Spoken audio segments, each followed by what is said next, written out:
C'est vrai, je ne suis pas pilote, mais animateur radio. Ok, je m'occupe du pilotage.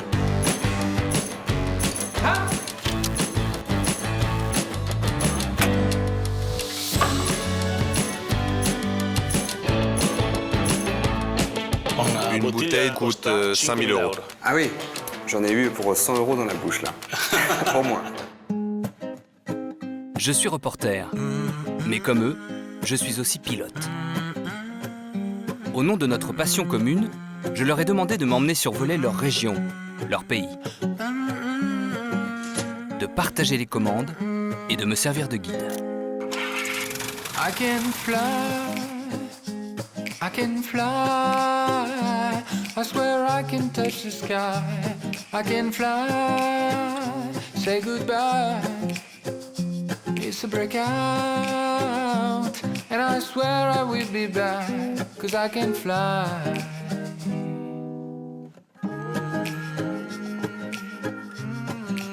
Aujourd'hui, je vole en Italie, au-dessus de l'Émilie-Romagne. Je retrouverai des vestiges de la civilisation romaine à Modène, avant d'être initié à la fabrication du plus précieux des vinaigres. Puis j'irai découvrir une très ancienne république à San Marin.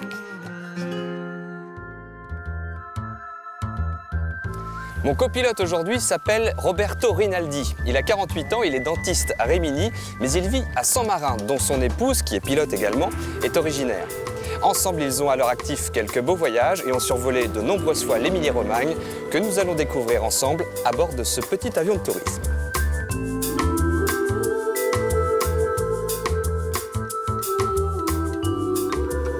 Salut Roberto. Bonjour Vincent. Comment ça va? Bien, merci. Elle est bizarre cette immatriculation. Oui, Tango 7. Ce n'est pas d'Italie, mais de la République de San Marin. C'est le drapeau de San Marin. San Marin, oui. Mais c'est bien l'Émilie-Romagne qu'on va survoler d'abord. Oui. L'Émilie-Romagne qui n'est pas très connue à l'étranger. Si, c'est très connu. C'est célèbre pour la nourriture, par exemple le parmesan reggiano et le jambon de Parme. Et de nombreuses célébrités qui viennent d'Émilie-Romagne. Pavarotti, par exemple, Ferrari et Federico Fellini qui vient de Rimini. Oui, il est né à Rimini. Et Roberto a raison, tous ces noms évoquent vraiment l'Italie, sans qu'on réalise vraiment qu'ils viennent tous d'Émilie-Romagne, qu'on va survoler maintenant. Allez, montons à bord. Il y a beaucoup de vent aujourd'hui, j'espère que ça va aller. Ça va aller, pas de souci. Oh, il fait chaud.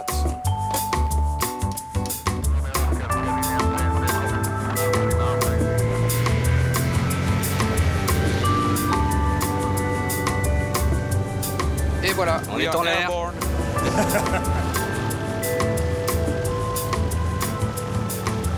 Voilà Riccione, le port de Riccione. Ça, c'est la plage de Riccione. C'est vraiment impressionnant. Toutes ces... Oui, c'est impressionnant. D'ici à Ravenne et ensuite jusqu'à Venise, il n'y a que des plages. Dans cette zone, il y a 2 ou 3 millions de touristes chaque année. Il faut espérer car la région vit du tourisme, tu sais.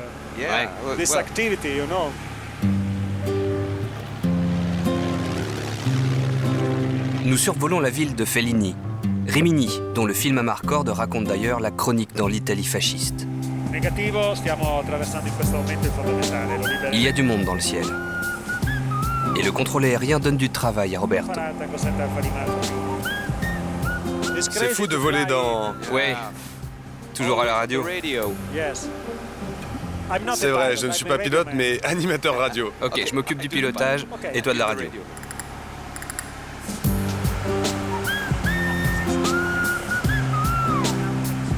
C'est plus simple quand on est deux pilotes, parce que quand on est tout seul... Oui, bien sûr, la plupart du temps, je vole avec un ami, un autre pilote. Parce que c'est plus simple, tu peux même te reposer. Et tu peux parler avec les mains, comme le font les Italiens. Bien sûr. Tango 7 Alfa Lima Alfa, lasci la zona, contatta Bologna, a risentirci.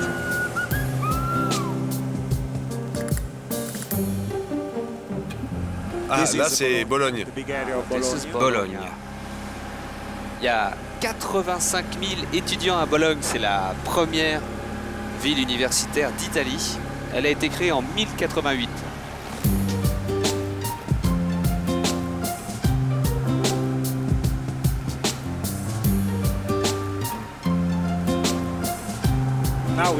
Maintenant, nous survolons Modène. Modène.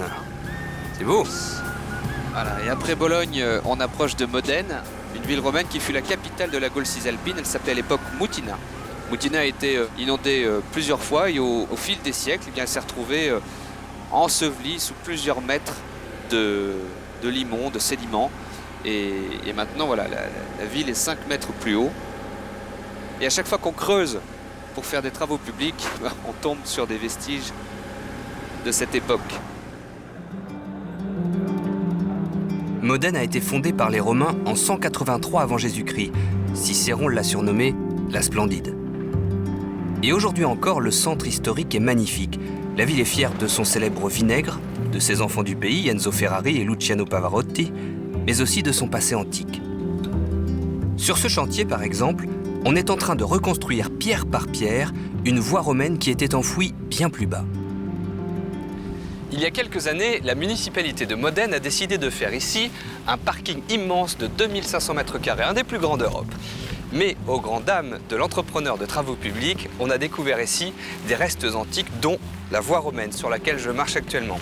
Et je vais évoquer cette histoire avec la directrice du musée archéologique de Modène, Ilaria Poulini. Ciao. Bonjour Ilaria. Bienvenue sur la voie romaine. Et oui, nous sommes sur la voie romaine. Enfin, pour être exact, la voie romaine était 5 mètres en dessous de celle-ci. Oui, c'est ça l'astuce. Ça a été une surprise quand on a découvert la route complètement préservée. Il y avait encore les signes, les traces des chariots qui allaient et venaient. Oui, je les vois parfaitement. Vous voyez, ils allaient dans les deux directions. Comme des voies de chemin de fer. Oui, exactement. Cette route allait vers le nord en partant de la voie émilienne qui traversait Modène et toute l'Émilie-Romagne. Non loin du carrefour, à la sortie de la ville, cet endroit était un lieu de passage, mais aussi de vie et de commerce. Sur cette rue, vous pouvez imaginer tous les marchands qui vendaient leurs produits. Ils produisaient de la poterie, comme des briques, des lampes. C'était une route très fréquentée, donc. Oui, il faut s'imaginer une route très passante, avec beaucoup de chariots qui vont et viennent. Et à la différence de notre ville, cette route était entourée par le souvenir des personnes décédées. Ah, vous voulez dire qu'il y avait des tombes? Oui, c'est caractéristique des villes romaines. Comme il était interdit d'enterrer les morts en ville, vous deviez le faire à l'extérieur, le long des principales artères. Le musée archéologique que dirige Ilaria a répertorié ces tombes et les restaure ici, à l'abri de cet entrepôt. Ça, c'est un des monuments funéraires. Ces objets ont été trouvés recouverts de saleté. Il a d'abord fallu les nettoyer entièrement, puis on a essayé de reconstituer et trouver où mettre les morceaux cassés. Et maintenant, on nettoie aussi les lettres des noms des gens qui étaient enterrés sous ces stèles. Et là, il y a le nom de la première personne et les noms de sa famille, car c'était une femme. Ok. Maria Sperata. Non loin des tombes, on a découvert aussi plusieurs centaines d'amphores, jetées là par usagers. Comme dans les autres cités romaines, le bord des routes à la sortie de Modène servait aussi de décharge. Du coup, des milliers d'objets du quotidien, cassés ou perdus, ont dormi des siècles pour se réveiller dans le musée archéologique de Modène. Ça, c'est une petite casserole. Ça, c'est une poignée. Ça, une petite cuillère. Ça, c'est un miroir. Vous voyez? C'est le manche. Et ça, c'est la moitié du miroir. Et ça, vous savez ce que c'est? Non. Vous savez, les gens utilisaient ça pour enlever l'huile qu'ils se mettaient sur le corps pour se nettoyer la peau. Par exemple, les gladiateurs utilisaient beaucoup d'huile, puis ils se nettoyaient après leur combat. Vous vous rendez compte de toutes ces histoires qu'on peut raconter à partir d'une fouille? Oui. Et d'une décharge? Et d'une décharge. Je vous remercie beaucoup. Je vous en prie, merci à vous. Au revoir. Au revoir.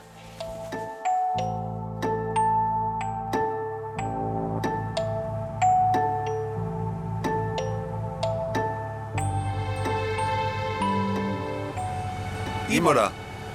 Le circuit va être par là-bas. Ah, le voilà. Ça, c'est le circuit.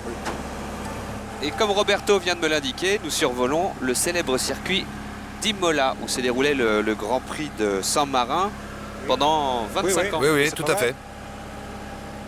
Jusqu'en 2006. Et on voit qu'il y a des maisons, il y a des champs et des maisons à l'intérieur du circuit. Il y a des maisons là-bas, ça doit être très bruyant. Very noisy, hein?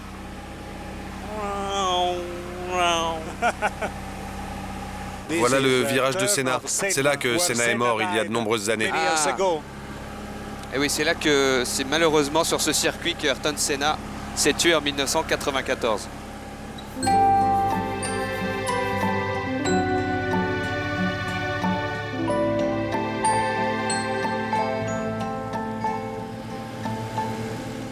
Tu vois toutes ces vignes? Ce n'est pas que pour le vin, c'est aussi pour le vinaigre. Pour le vinaigre, bien sûr. C'est la région du vinaigre balsamique. Balsamé, oui. Et ici à Modène, évidemment, tout le monde le sait, c'est le temple du vinaigre balsamique. Il était tellement précieux qu'on l'offrait il y a longtemps comme dot lors des mariages et aussi lors des baptêmes, car le vinaigre pouvant se conserver très longtemps et prenait de la valeur avec l'âge, eh bien, il constitue un capital qui allait prendre sa valeur au fur et à mesure que l'enfant vieillirait. Et une vingtaine de producteurs qui font vraiment du vinaigre traditionnel balsamique, qui n'a rien à voir avec le vinaigre industriel. Et c'est vraiment un art. Vous allez voir, on va rencontrer l'une d'elles, c'est les Leonardi, dont la ferme de production est juste en dessous.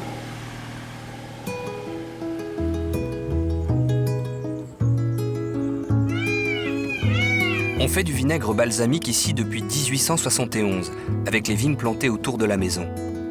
Du Trebbiano, un cépage blanc typique de Modène, et du Lambrusco, dont on fait aussi un délicieux vin rouge pétillant. Mais quelle que soit la couleur du raisin, le vinaigre balsamique aura toujours une belle robe brune. Francesco, l'arrière-petit-fils du fondateur de cette vinaigrerie, va m'expliquer comment. Bonjour, vous allez bien? C'est très beau ici. Il y a deux choses qui frappent quand on arrive chez vous. Il y a le parfum du vinaigre et puis les pans. Vous avez des pans partout. 12 pans qui servent d'antivol pour la vinaigrerie. Eh oui, parce qu'il y a des trésors dans cette maison. Effectivement, nous avons des choses qui ont beaucoup de valeur ici. Venez voir.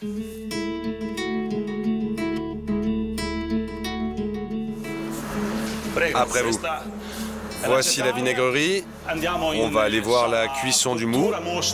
Ici, le mou cuit 36 heures à une température de 80 degrés. On cuit le jus de raisin lentement, en le remuant en permanence pour qu'il ne brûle pas. Il brunit parce qu'il s'oxyde, mais ne doit surtout pas caraméliser. Le caramel, seuls les industriels s'en servent pour colorer leurs produits. Après la cuisson, le mou aura diminué de moitié et sera bien concentré en sucre et en arôme. Le parfum est très agréable. C'est déjà un produit aigre-doux, pénétrant. Ça pique le nez. C'est doux, mais on sent encore de l'acidité.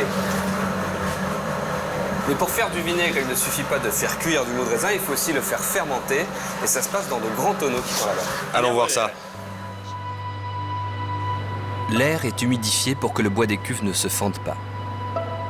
À l'intérieur, des bactéries sont en train de transformer le mou en vinaigre. Elles vont mettre de longues années, mais ce n'est rien encore. Le vieillissement qui suit peut être infini. Ici, c'est la salle des vinaigres de 15 ans d'âge.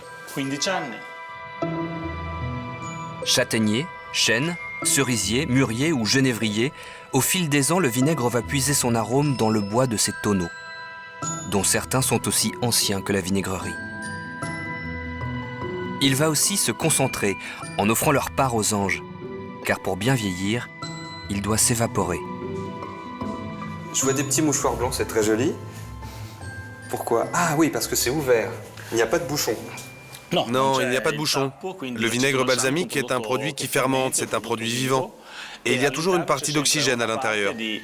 On a donc 20% d'oxygène, et le reste, c'est du vinaigre balsamique en phase de vieillissement. Et pourquoi on a plusieurs tailles de barriques? On les fabrique de différentes formes, de la plus grande à la plus petite, car pendant l'été, le vinaigre balsamique fermente et s'évapore. Il se concentre par évaporation. Le volume baisse donc de 10% par an, en moyenne. Au fur et à mesure que le volume de vinaigre baisse, on utilise un tonneau plus petit. C'est ce qu'ils sont en train de faire là. Oui, ils sont en train de faire le transvasement, c'est-à-dire qu'ils font passer notre vinaigre d'un grand tonneau à un autre plus petit.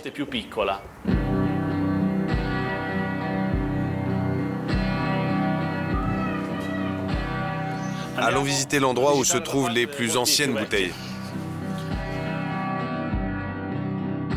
Là, c'est la salle des trésors. Oui, c'est la salle, vraiment le caveau. Là où se trouvent nos meilleurs produits, les plus importants de la vinaigrerie. 100 ans, 150 ans d'âge. Tu veux peut-être goûter? Bien sûr que je veux.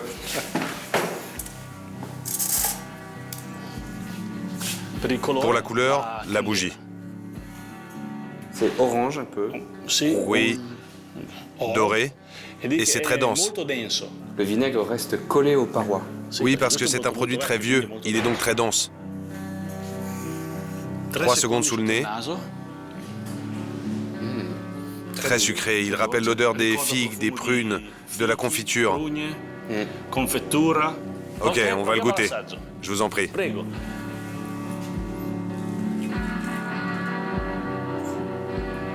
Ok. Très épais.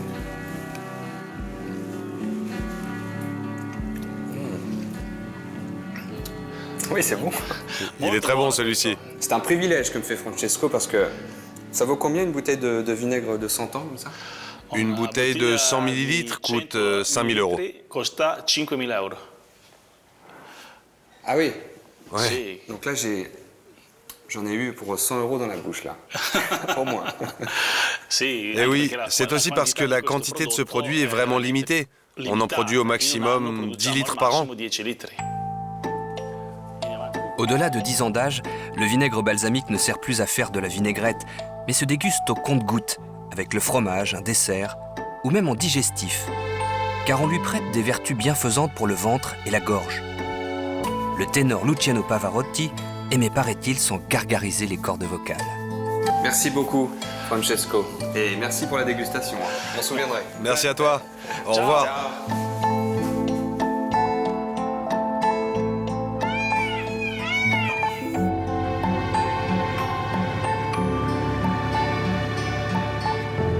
Tango 7 Alfa Lima Alfa più 1, conferma intenzione di rotta, sarà cattolica e poi... Et pendant que Roberto est en train de tripoter son GPS, je peux vous expliquer qu'on est en train de survoler les Apennins. Voilà, les Apennins, c'est une chaîne de montagnes qui traverse toute l'Italie du nord au sud sur 1000 km. Les Apennins séparent l'Émilie-Romagne de la Toscane. De la Toscane et bien sûr des Marches. Oups, ça bouge un petit peu au-dessus des montagnes.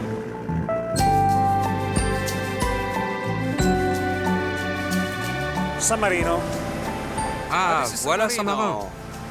Le vieux pays de la liberté. Le vieux pays de la liberté. On pénètre dans l'espace aérien international de San Marin. Et oui, on arrive effectivement dans une république indépendante qui est la 5e plus petite république du monde. Le palais du gouvernement, l'église, le centre historique. Bonjour. Et ce tout petit état de San Marin est perché sur le mont Titan, qui est haut d'environ 700 et quelques mètres. Ça fait combien de temps que tu habites à San Marin? Living here in San Marino. 4 ans. Et c'est là que tu es tombé amoureux? Oui, je suis tombé amoureux de Vanessa. Je me suis marié l'an dernier. Félicitations. Merci. Ça te dirait qu'on y aille ensemble, visiter la ville? Oui. Oui, on atterrit et on visite la ville. C'est parti. La légende raconte qu'un tailleur de pierre chrétien fuyant les persécutions romaines se réfugia sur ce rocher en l'an 301. Il s'appelait Marin et rejoint par de plus en plus de chrétiens, il fonda une petite communauté. 65 ans plus tard, il mourut en disant « Je vous laisse libre des autres hommes », inspirant sans doute la fondation de la plus ancienne république du monde, où vivent aujourd'hui 31 000 âmes sur une soixantaine de kilomètres carrés. Et on arrive place de la Liberté et on va visiter le palais du gouvernement. Juste là. San Marin est une république touristique, mais pas folklorique. Membre de l'ONU, du FMI, du Conseil de l'Europe, elle joue réellement dans le concert des nations et jouit du respect des plus grands. C'est Abraham Lincoln? Oui, c'est Abraham Lincoln. Il a écrit une lettre à San Marin, à la fin du 19e siècle, rappelant l'histoire de la liberté à San Marin. Alors je vais le lire. Bien que votre domaine soit tout petit, votre État est néanmoins l'un des plus honorables de l'histoire. Oui. Beau compliment. L'oncle de Roberto, député et ancien ministre, nous offre le privilège de voir la salle où siège ce pouvoir qui observe les mêmes règles depuis plus de 7 siècles. Alors, parlez-moi de cette pièce. Qu'est-ce que c'est? C'est San Marin qu'on voit là? C'est la représentation de San Marin, le fondateur, qui est le fondateur de ce pays. Dans ce tableau, on peut voir d'un côté les gens du peuple et de l'autre les nobles. Ce sont 2 dynasties qui se sont toutefois rassemblées sous le nom de San Marin et ont toutes deux eu la possibilité de se conformer aux règles données par le saint fondateur de ce pays. Alors c'est d'ici qu'on gouverne la République de San Marin. Comment ça se passe? Sur ces sièges sont assis les 60 parlementaires qui sont élus tous les 5 ans par la population. Au centre, nous avons les membres du gouvernement. Dans la partie centrale, nous avons le siège des capitaines régents, qui sont les chefs d'État. Ils restent au pouvoir pendant 6 mois. Les capitaines régents, qui sont au nombre de 2. C'est étrange. Pourquoi? Les capitaines régents sont 2 parce que l'un a le pouvoir de veto sur les décisions de l'autre. Tous 2 doivent donc avoir connaissance de la décision à prendre et être d'accord l'un avec l'autre. Pas de dictateur à San Marin. Non, San Marin a toujours été un État démocratique, libre, et il a été une des premières républiques. Une république à 2 têtes, ça peut paraître étrange, mais il faut reconnaître que ça fonctionne depuis plus de 700 ans maintenant. Le saint fondateur de la cité est ici représenté avec les 3 forteresses de San Marin, pourtant construites au Moyen-Âge bien après sa mort. Reliées par des remparts, elles ont permis à la République de repousser toutes les attaques et de rester indépendante au fil des siècles. Les meurtrières cachaient de redoutables arbalestiers, qui ne font plus la guerre maintenant, mais se produisent dans le monde entier pour montrer que leur habileté est à la hauteur de leur réputation. Bonsoir. Bonsoir. Bienvenue à San Marin. Grazie. Alors expliquez-moi, comment ça marche? Une flèche comme ça pouvait, j'imagine, tuer un homme, ça pouvait transpercer une cuirasse? Oui, même de loin, même à 100 mètres. 100 mètres. Donc là, je vais essayer de tirer à 35 mètres. Alors je m'assois là.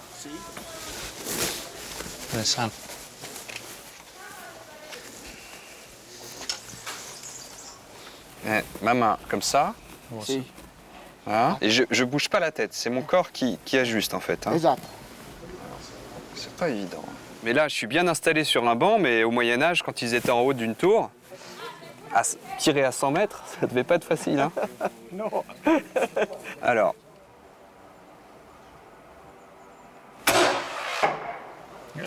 Bien. Merci. C'est puissant, hein, ça. On sent la force de la... Qu'est-ce que vous en pensez? C'est bien. Bon. Ici, c'est encore mieux, mais pour une première fois... Pour les premières fois, c'est bon. Merci.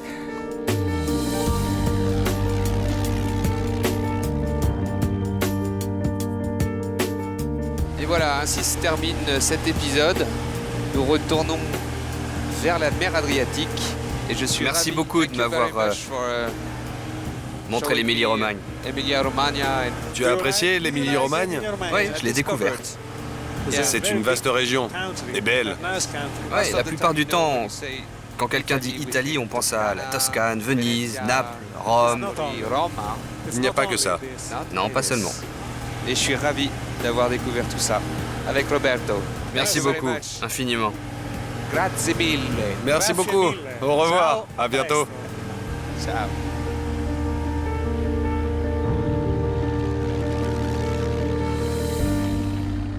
I can fly, I can fly. I swear I can touch the sky. I can fly, I can fly, I can fly. I swear I can touch the sky. I can fly. Say goodbye. It's a breakout, and I swear I will be back, 'cause I can fly.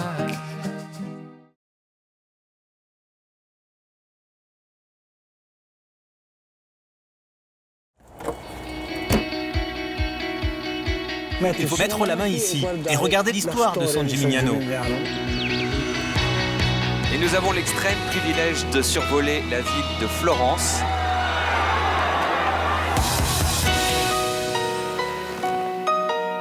Ils étaient de vrais maîtres dans l'art de l'orfèvrerie et ce sont des créations extraordinaires. Je suis reporter, mais comme eux, je suis aussi pilote. Au nom de notre passion commune, je leur ai demandé de m'emmener survoler leur région, leur pays, de partager les commandes et de me servir de guide. I can fly, I can fly. I swear I can touch the sky. I can fly. Say goodbye. It's a breakout, and I swear I will be back, 'cause I can fly.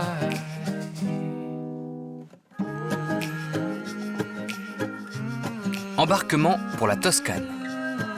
Je vais visiter San Gimignano, incontournable et fascinant village, avant d'assister à Florence à la plus violente partie de ballon que j'ai jamais vue. Puis je découvrirai à Volterra les rites des ancêtres des Toscans, les Étrusques. On décolle dans un instant de l'aérodrome de Lucca. Je vais visiter aujourd'hui la Toscane en compagnie d'Alessandro Sirabella. Ce jeune retraité dirigeait une société de transport en commun et il se consacre maintenant entièrement à sa passion, l'aviation. Il totalise 2000 heures de vol, il vole depuis 25 ans. Il partage sa vie entre l'île d'Elbe et Florence et connaît donc particulièrement bien cette magnifique région. Ciao. Ciao, ça va? Ça va et toi? Tout bien, le journée c'est merveilleux aujourd'hui. Ouais. Nous allons en vol. Super beau. Alors où est-ce qu'on va aller? Alors nous pourrons partir d'ici et nous faisons tout le tour des places plus intéressantes de la Toscane en vol. C'est pas difficile, c'est agréable sûrement. Oui, tout est beau en Toscane. Le temps c'est bon. Ah oui, bien sûr. Allez, on y va. On y va.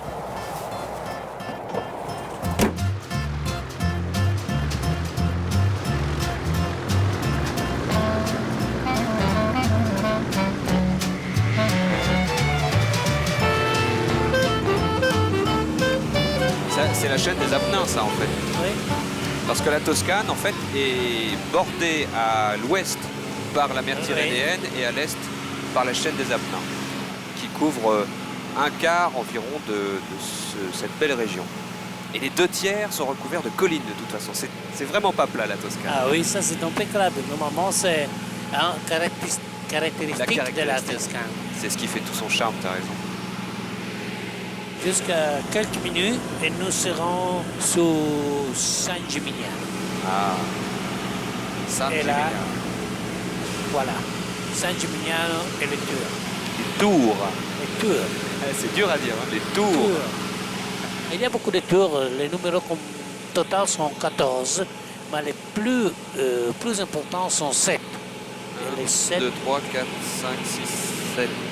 Et tu sais qu'il paraît qu'à l'époque, au Moyen-Âge, il y en avait 70 au moins. Ils sont fous.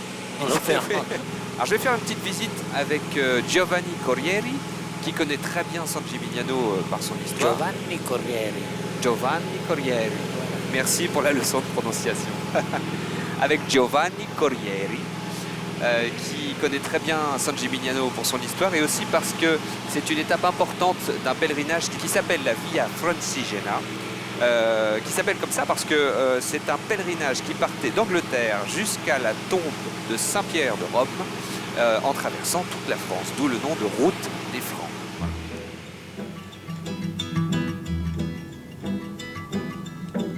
Parfaitement conservée derrière ses remparts médiévaux, San Gimignano est connue pour être la plus pittoresque des petites villes toscanes. Elle tient son nom d'un évêque de Modène du IVe siècle, mais c'est au Moyen-Âge que San Gimignano a pris son essor, en devenant même, à la fin du XIIe siècle, une commune indépendante et riche. Ce dont on ne se rend pas forcément compte quand on survole San Gimignano, mais qu'on réalise quand on arrive ici, c'est le nombre de touristes. Il y en a partout. Eh oui, toute l'année c'est comme ça. Il y a toujours autant de touristes. Mais pour bien voir San Gimignano, il faut faire un petit jeu. Mettre la main ici et regarder les bâtiments à partir du premier étage pour bien voir l'histoire de San Gimignano. C'est très important. Après on enlève la main et on regarde les magasins. Et quand on fait ça, la première chose qu'on voit, ce sont les tours. Exact. Ah, Giovanni, pourquoi il y a toutes ces tours à San Gimignano? Parce que San Gimignano était une ville très riche, et cette richesse donnait lieu à la construction de ces tours. Parce qu'avoir des tours voulait dire qu'on était puissant, qu'on avait de l'argent, de la richesse. Donc les familles qui s'enrichissaient construisaient des tours, les unes plus hautes que les autres.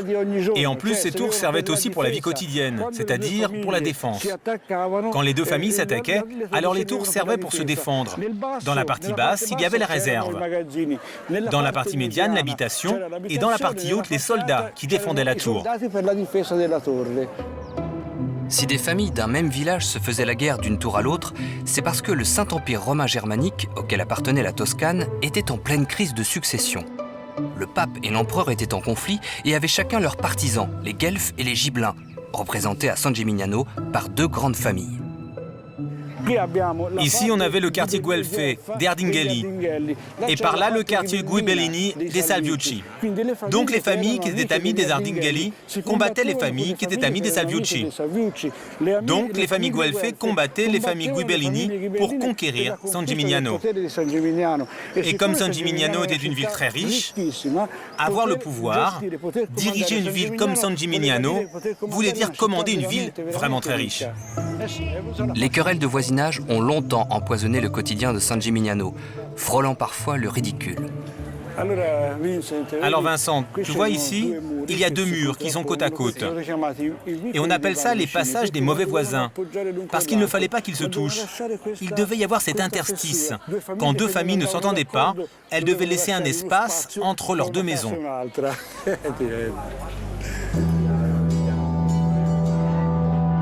La ville s'est enrichie au Moyen-Âge grâce à ce petit chemin.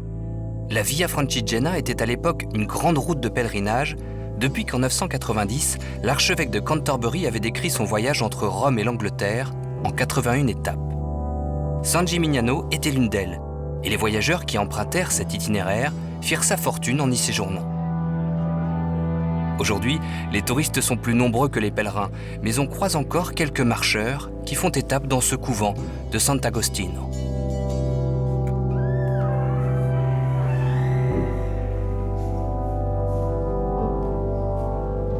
Nous admirons les fresques qui racontent la vie de Saint Augustin quand, épuisé par des heures de marche sous le soleil, arrive un pèlerin, auquel Giovanni donne immédiatement l'accolade traditionnelle. Gérard vient à pied de Gand, en Belgique, comme en atteste le carnet qu'il se fait tamponner. Donc tous ces endroits, ce sont des endroits comme ici où vous vous êtes arrêté? Oui, en général, j'ai dormi sur ces places-là. Ça, c'est Belgique. Ici, c'est la France. Ici, la Suisse et l'Italie.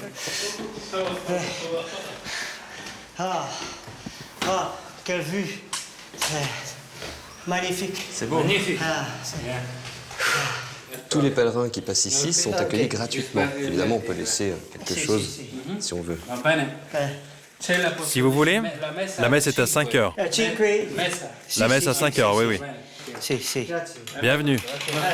Pourquoi vous avez cette coquille? Vous avez fait Saint-Jacques-de-Compostelle avant? Oui, en 2010. Quelle est la différence? Énormément de différences. Ah oui?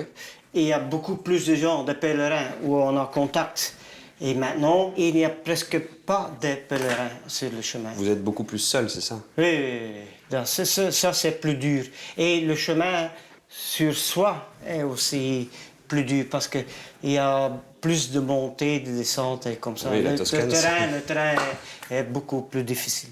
On réfléchit de sa vie, de la famille, de ce qu'on a fait dans la vie, des erreurs, des bonnes choses. On a énormément beaucoup de temps pour réfléchir. Et ça fait du bien. Oui, voilà. C'est parfois très dur, très dur, très dur. Bon, vous avez fait Saint-Jacques, vous allez finir via Francigena, le prochain c'est Jérusalem? Non, je ne pense pas. Rome est à encore 10 jours de marche. Je laisse Gérard se reposer et visiter San Gimignano avec Giovanni. Avec Alessandro, nous mettons le cap au nord, vers Florence.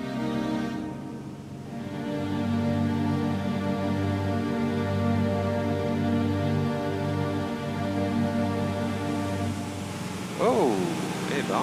Ah, il y a un bon vent à Florence, hein? Ah oui, oui. Et nous avons l'extrême privilège de survoler la ville de Florence, autorisation exceptionnelle de la tour. Oui. Merci la tour de Florence.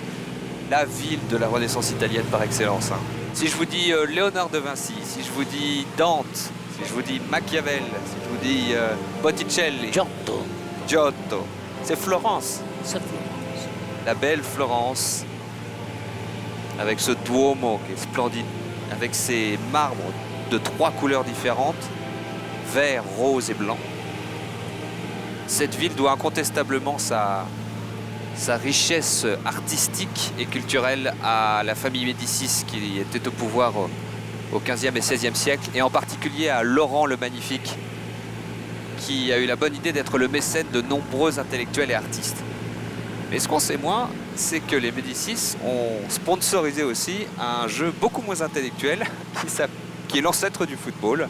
Et il y a en ce moment un tournoi qui se déroule là en bas, sur la place Santa Croce. Ils ont réinstallé un stade avec du sable et des bords rembourrés. Vous allez comprendre pourquoi.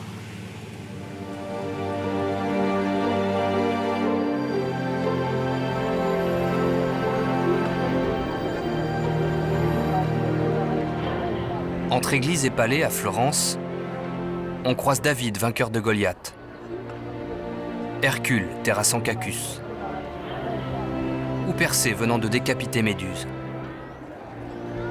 Les guerriers antiques inspiraient les artistes florentins et la ville n'avait pas son pareil pour conjuguer raffinement et violence. Le football qu'on pratique à Florence depuis le Moyen-Âge a d'ailleurs des airs de combat de gladiateurs. Chaque année au mois de juin, 4 quartiers historiques de la cité s'affrontent. Les Bleus de Santa Croce vont jouer tout à l'heure. Alessandro, ancien joueur et fervent supporter, va me montrer que ce qui ne pourrait être que du folklore aujourd'hui reste une affaire sérieuse. Aujourd'hui, nous allons affronter les Rouges de Santa Maria Novella. Le gagnant ira en finale et jouera contre les Blancs de Santo Auspico, qui hier ont gagné contre les Verts de San Giovanni. Je vais suivre en particulier Piambino, revenu spécialement de Suisse où il travaille pour défendre l'honneur de son quartier. Vous vous préparez comme des pros, hein? Quand même, hein, il faut se réchauffer parce que là-bas, il y a quand même pas mal de coups qui vont arriver là. C'est un sport très physique. Oui, c'est pas du ping-pong en tout cas. C'est pas du ping-pong. Tout le monde ne jouera pas aujourd'hui. Et c'est seulement après l'échauffement que sont annoncés les joueurs sélectionnés.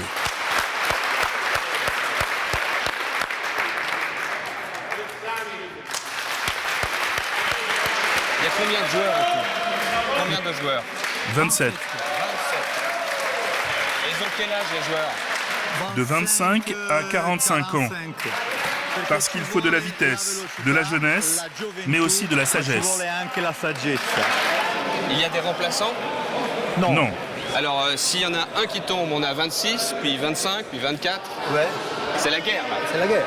La la la la la la la la la la la la la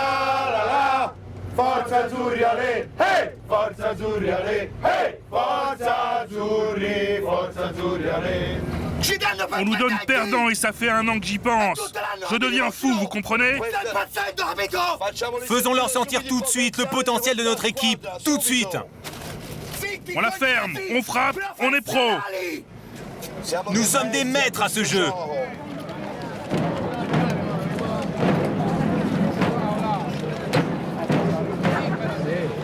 Il fait plus de 30 degrés cet après-midi à Florence que nous traversons actuellement avec l'équipe des Bleus de Santa Croce, suivie de très près par l'équipe des Rouges de Santa Maria Novella. Le match tout à l'heure promet d'être très chaud. Ça va? Ouais, là ça commence à monter. On ne peut pas échapper bientôt, on s'approche, chaque mètre qu'on avance, on sait qu'on va vers la bataille. Donc c'est la peur, et la peur c'est quand même les moteurs de la vie.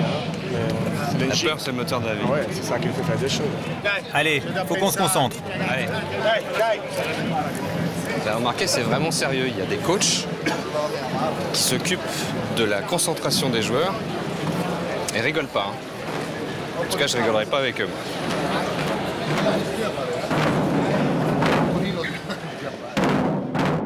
Le calcio storico est à Florence ce que le palio est à Sienne, sa grande rivale. Il fait partie de son patrimoine. Les Florentins en sont fiers, car il symbolise leur force de caractère. Depuis ce match, disputé envers et contre tout, le 17 février 1530, alors que les troupes de Charles Quint assiégeaient la ville. La nuit, ils ont allumé des feux, ils ont fait la fête, ont joué de la musique et sur la place Santa Croce, ils ont joué au foot. Voilà, ce match est entré dans l'histoire parce que les Florentins se sont moqués de leurs assaillants. Nous qui avons déjà la peste, qui sommes affamés, qui sommes assiégés depuis plus d'un an, nous, notre match, on le joue quand même. Ça a été l'affront. Et ce tournoi et ces matchs qu'on joue aujourd'hui sont la commémoration de ce match-là.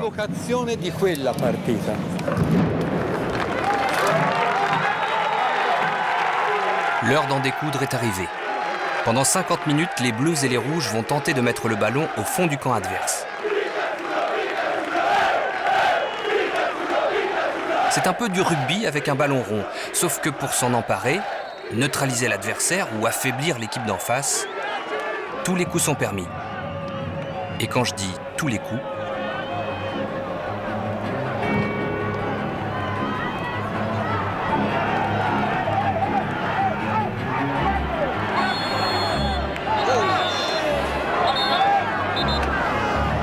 parfois on les voit, ils se battent, mais ils n'ont pas le C'est possible s'ils se battent à 1 contre 1. C'est permis si l'autre accepte le combat.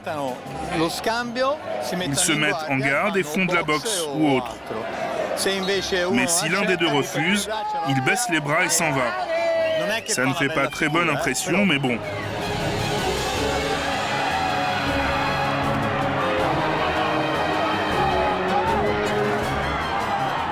Alors pour s'assurer que ça ne dégénère pas en bagarre générale, il y a un arbitre, très courageux l'arbitre, qui avec ce magnifique habit noir, et il est assisté de quelques autres habillés en t-shirt vert. Voilà. Et il s'occupe de séparer toutes les bagarres qui ont tendance à dégénérer.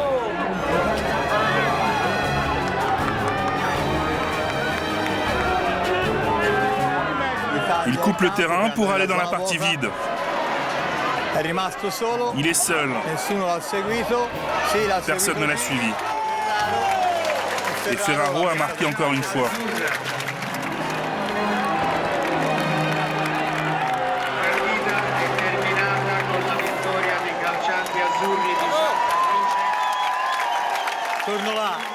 À plus tard.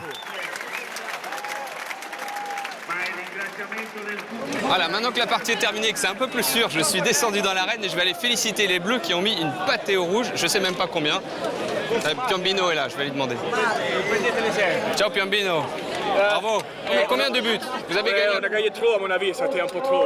9, 10 à 0 je crois, quelque chose comme ça. Ouais, comment tu te sens là? Fier fier d'être florentin? Fier, ouais.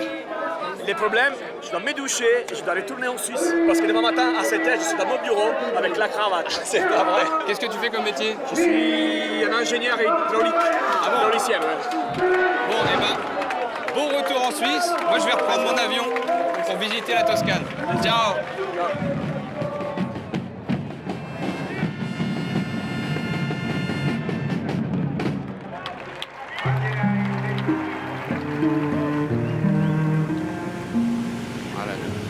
continuons notre chemin au-dessus de la Toscane et j'avoue que je me retiens pour ne pas descendre, frôler les collines et slalomer entre les collines. Ça fait envie. Entre les cyprès, tu sais. Ça, c'est la zone del Chianti. Tu peux voir, il y a beaucoup de vignes. De vignes, oui. Ici, c'est les places de le nectar noir. C'est comme ça qu'on appelle le Chianti? Oui. En face de nous, il y a Volterra. Magnifique cité de Volterra, qui est moins connue que sa voisine de San Gimignano, mais qui était une ville importante de la Renaissance, du Moyen-Âge même, et même des Romains avant, et encore avant, des Étrusques. Les Étrusques, c'est une très ancienne civilisation qui date du 7e siècle avant Jésus-Christ, et qui ensuite était englobée par l'Empire romain, dans l'Empire romain au 1er siècle avant Jésus-Christ. Et Volterra était l'une des 12 lucumonies, c'est-à-dire l'une des 12 cités-États qui composaient le territoire étrusque, qui correspond peu ou prou à l'actuelle Toscane. Voilà. Et pour parler de cette civilisation, je vais rencontrer un certain Fabrizio, qui malgré son jeune âge est un très grand spécialiste des Étrusques, et il dirige le musée qui a la deuxième plus importante collection d'art étrusque au monde. Ah, voilà. La première est à voir. C'est grâce aux minerais de cuivre et d'argent de la région que Volterra s'est développé, au point d'atteindre à l'époque étrusque 2 fois plus d'habitants qu'aujourd'hui. Fabrizio m'attend à l'entrée de la ville, sous une porte typiquement étrusque. Buongiorno. Ciao Vincent. Ça va? Ça va? Bien. Comment on voit que c'est étrusque? Par la technique. Regardez, elle est construite avec des très grands blocs. C'est la technique utilisée par les Étrusques. Puis aussi par la corniche, en pierre grise, avec ses 3 têtes sculptées dans le bois. C'était 3 divinités, mais avec le temps, elles se sont érodées.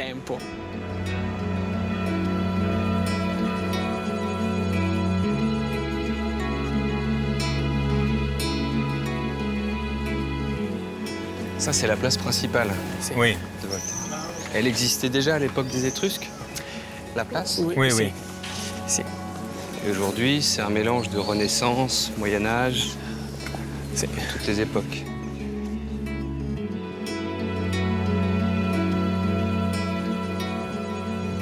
Alors ça, ce sont les restes de la cité étrusque de Volterra, qui s'appelait autrement d'ailleurs à l'époque. Velatri. Velatri.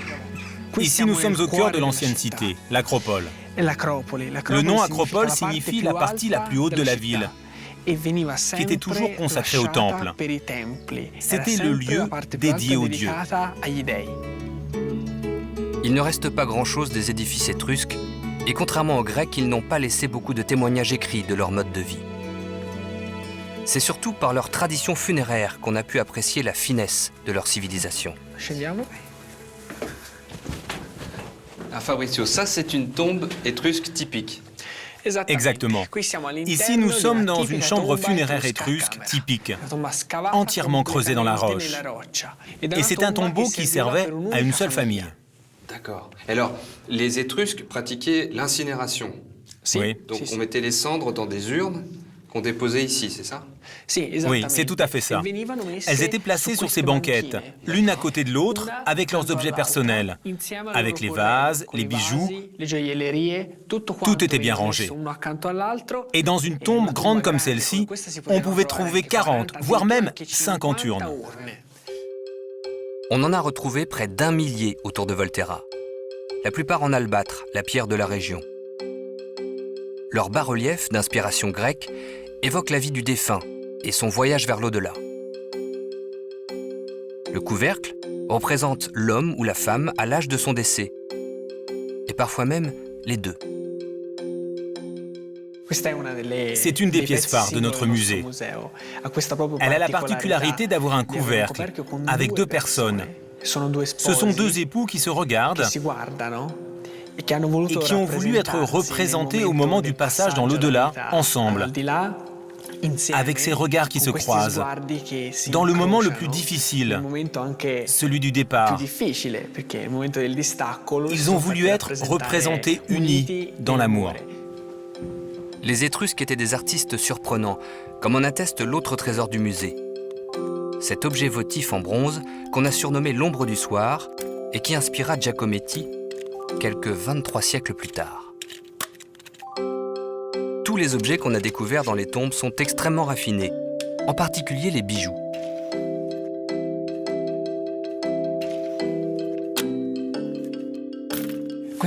Ce sont des boucles d'oreilles qui témoignent d'une technique très particulière, qu'on appelle la granulation, qui consistait à faire de toutes petites billes, qui étaient ensuite soudées au laminé d'or.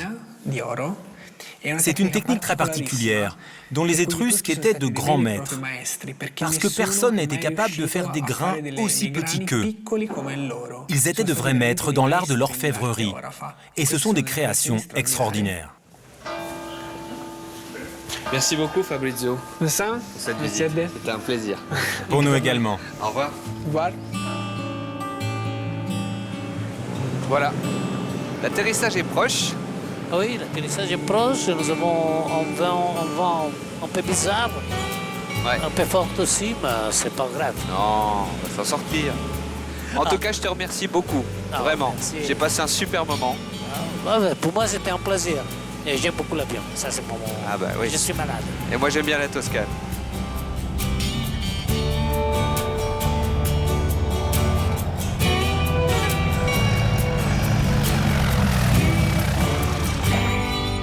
I can fly, I can fly. I swear I can touch the sky. I can fly, I can fly. I can fly, I swear I can touch the sky.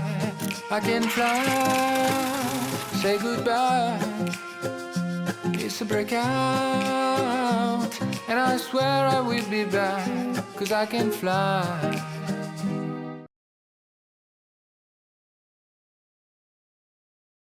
Nous arrivons à Reykjavik. Bénédicte. Bonjour Vincent, comment ça va? Bien, merci. Bienvenue. Comment s'appelle ce volcan? Eyjafjallajökull.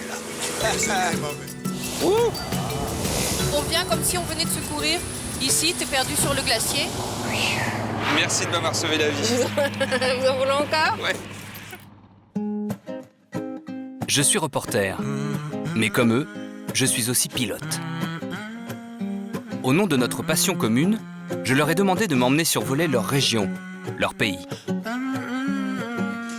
de partager les commandes et de me servir de guide.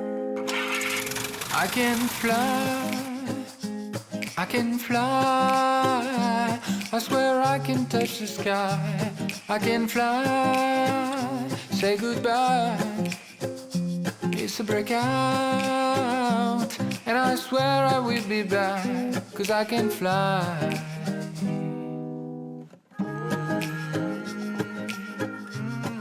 En route pour le sud de l'Islande, terre de glace et de feu. Mélange contrasté dont je vais voir les effets sur le glacier du volcan Katla. À Reykjavik, les anges gardiens du pays m'emmèneront dans leur hélicoptère, et puis j'irai me poser à côté d'un phénomène géologique toujours aussi spectaculaire, le geyser de Strokkur. Aujourd'hui, je vais voler dans le ciel islandais en compagnie d'Omar Ragnarsson. C'est un journaliste très connu ici, spécialiste de l'environnement. Amoureux de la nature donc, mais aussi de son avion avec lequel il sillonne son pays en long, en large et en travers depuis 47 ans et dont nous allons partager les commandes aujourd'hui. Bonjour. Bonjour. Comment ça va? Très bien, enchanté. Nice to meet you. Enchanté aussi. C'est beau, hein? Oui, c'est l'idéal. Est-ce que ton avion a un petit nom? Oui, Frú, ça veut dire femme. Donc tout le monde en Islande connaît cet avion comme la femme d'Omar Ragnarsson. Ah, c'est votre femme. La deuxième femme. La seconde. Allez, on y va. Ouais.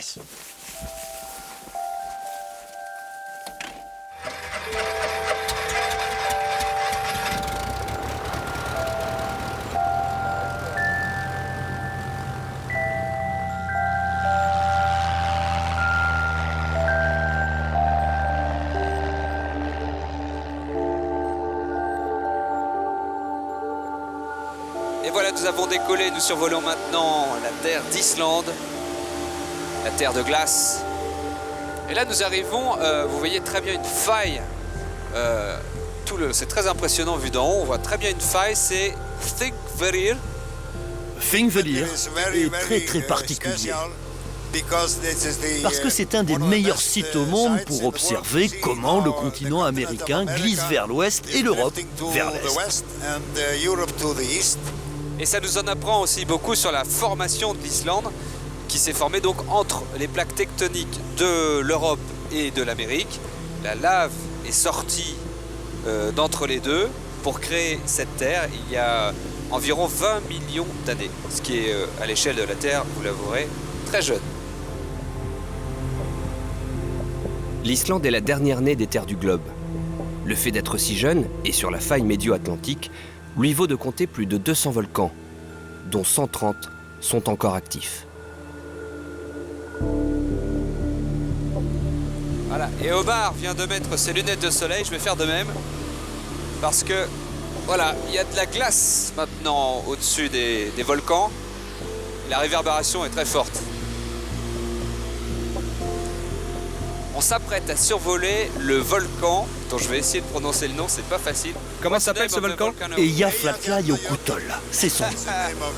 Eyjafjallajökull. Oui, c'est très bien, vraiment. Très peu d'étrangers parviennent à le dire du premier coup. Merci. Donc Eyjafjallajökull, beaucoup de journalistes dans le monde ont essayé de prononcer ce nom. Pourquoi? Parce qu'en 2010, en mars, il y a eu une éruption qui a cloué au sol tous les avions d'Europe. Eh bien, elle venait de ce volcan. Voilà, il y a eu un panache de fumée. Durant les 3 premiers jours, 80 000 mètres cubes de cendres ont été projetés dans l'atmosphère et la circulation aérienne a été très fortement perturbée. Et c'était aussi très difficile pour les fermiers des régions au sud du volcan. Mais maintenant, je pense que le pays et tout le monde en Islande a profité de cet événement. Pour la première fois, le monde entier savait où se trouvait l'Islande. Eh oui. Avec tous ces volcans, ce pays aurait pu aussi s'appeler Terre de Feu. Mais on l'a appelé Islande, terre de glace, car 1/9 du pays est recouvert de glaciers comme celui-ci.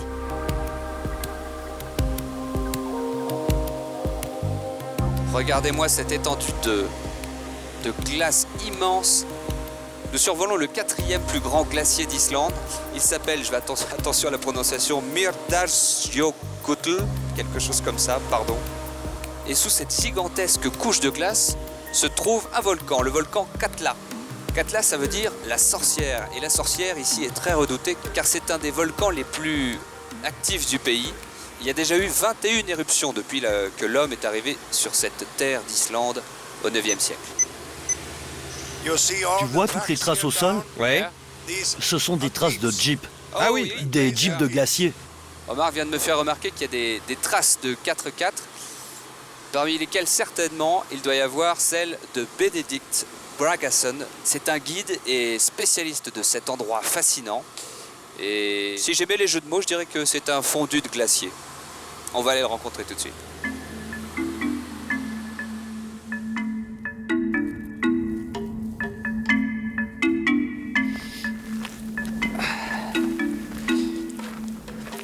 Bénédicte. Bonjour. Bonjour. Bonjour Vincent, comment ça va? Bien, merci. Alors, c'est votre endroit préféré? Oui, c'est l'endroit que je préfère sur le glacier. Et vous savez pourquoi? Bah, c'est assez évident. Oui, la vue est magnifique. Mais aussi, il y a 10 ans, on ne pouvait pas être ici. C'était totalement recouvert de glace. Tout est en train de fondre. Qu'est-ce qui s'est passé? Le réchauffement climatique, voilà ce qui se passe. Et vous avez peur du réchauffement climatique? Ça vous inquiète? Non. Je devrais l'être? Je ne pense pas. Quand les premiers hommes sont arrivés en Islande, avant l'an 1000, il faisait plus chaud qu'aujourd'hui. Ce glacier n'existait presque pas. Puis ça s'est refroidi, le glacier s'est formé, et aujourd'hui il repart, c'est comme ça. Avec son véhicule tout-terrain aux pneus sous-gonflés, Bénédicte m'emmène sur le cratère du volcan. Un trou de 110 km² recouvert d'une glace pas toujours stable. C'est l'un des derniers jours où l'on peut encore venir ici, à cause des fissures. Les crevasses sont en train de s'ouvrir en ce moment. Il faut faire attention, j'ai pas envie de tomber dedans. Donc je ne vais pas droit parce que je sais où elles sont. Si son petit voisin Eyjafjallajökull a craché du feu en 2010, on peut craindre de Katla une éruption beaucoup plus puissante. Mais Bénédicte veut m'expliquer un autre danger, dû à la proximité de la glace et du feu. La glace descend jusqu'à 750 mètres. 750 mètres. Et en dessous, il y a du magma? Oui, le magma est en dessous. La surface s'étale sur 110 km². Et c'est une source de chaleur géothermale à certains endroits. Nous avons 18 points de repère dans la caldeira, où l'on peut voir que la glace est en train de fondre à cause de la chaleur. Et ça, c'est un problème. Les points de fonte ne sont pas un problème s'ils sont stables, comme ils le sont. Mais c'est arrivé l'an dernier. Le magma est sorti, a touché la glace et ça s'est effondré. Énorme inondation à l'est, jusqu'à la route principale qui passe en bas. Et les ponts ont été emportés. Aujourd'hui, des scientifiques sont allés en hélicoptère poser une sonde dans la partie du glacier qui s'est effondrée. Bénédicte m'emmène sur le point le plus haut du volcan, où ils sont en train d'installer un relais. Ils ont positionné le GPS là. Il envoie des signaux jusqu'ici, puis ils sont transmis à Reykjavik. Les gens de la station météo surveillent 24 heures sur 24, 7 jours sur 7. Et ce système qu'ils mettent en place est supposé nous alerter 2 heures avant l'inondation. Salut les gars.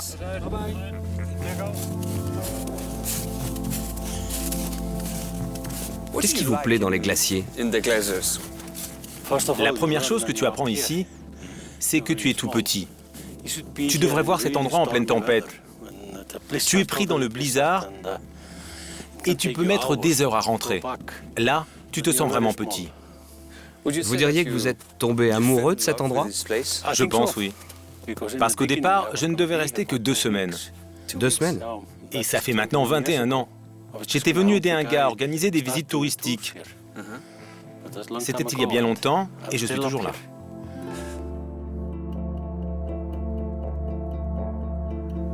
Et là, on survole la partie du glacier qui descend vers la vallée, sous les nuages. C'est un changement d'ambiance total, c'est assez inquiétant.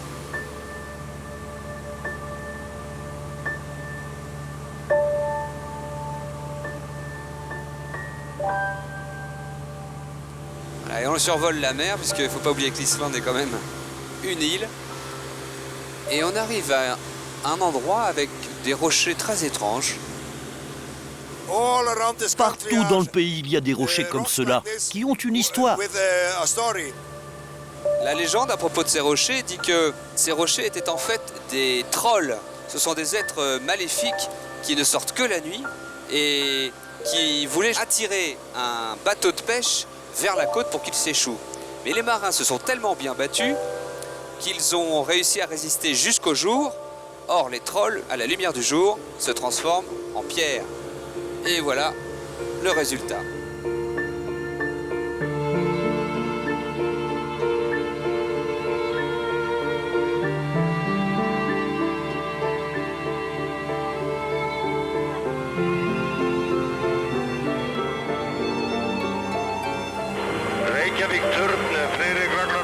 Omar vient de parler à la tour de contrôle de la capitale. Nous arrivons à Reykjavik. La capitale qui concentre presque la moitié de la population islandaise, puisqu'ils sont, agglomération comprise, environ 120 000. Tour de Roméo, uniforme. Je peux tourner vers le nord et sortir de la route 2. Roger, merci beaucoup. On l'a. Ouais. On a de la chance. Ouais, on a de la chance.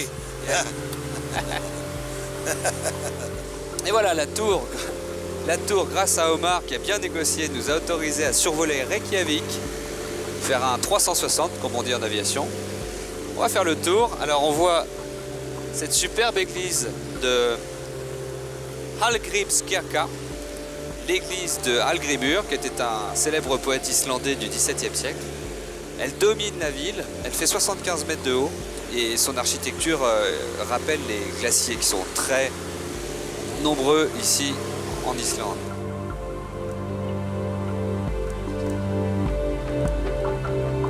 Alors nous survolons actuellement le petit aéroport de Reykjavik qui accueille les vols domestiques et privés et qui aussi abrite la base aérienne des gardes-côtes islandais. Les gardes-côtes islandais, c'est une institution ici.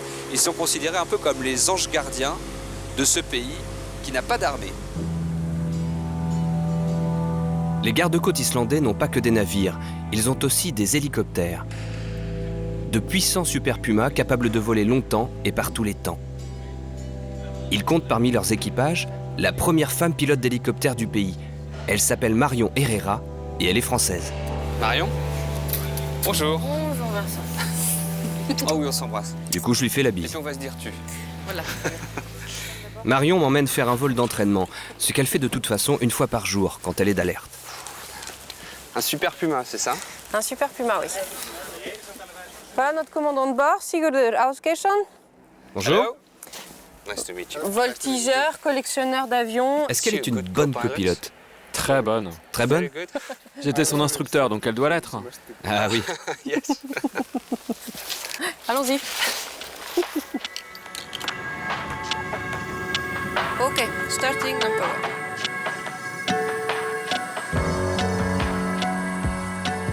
1. Marion est arrivée ici il y a 16 ans, sans avoir jamais piloté, ni parlé un mot d'islandais. Mais elle est du genre entêtée, aventurière et très brillante. Avant d'apprendre à voler, elle a d'abord gagné sa vie ici comme prof de musique, car elle est aussi premier prix de conservatoire. Figurez-vous qu'en France, elle était harpiste. Et puis un jour, elle est venue en Islande. Elle a appris l'avion, puis l'hélicoptère.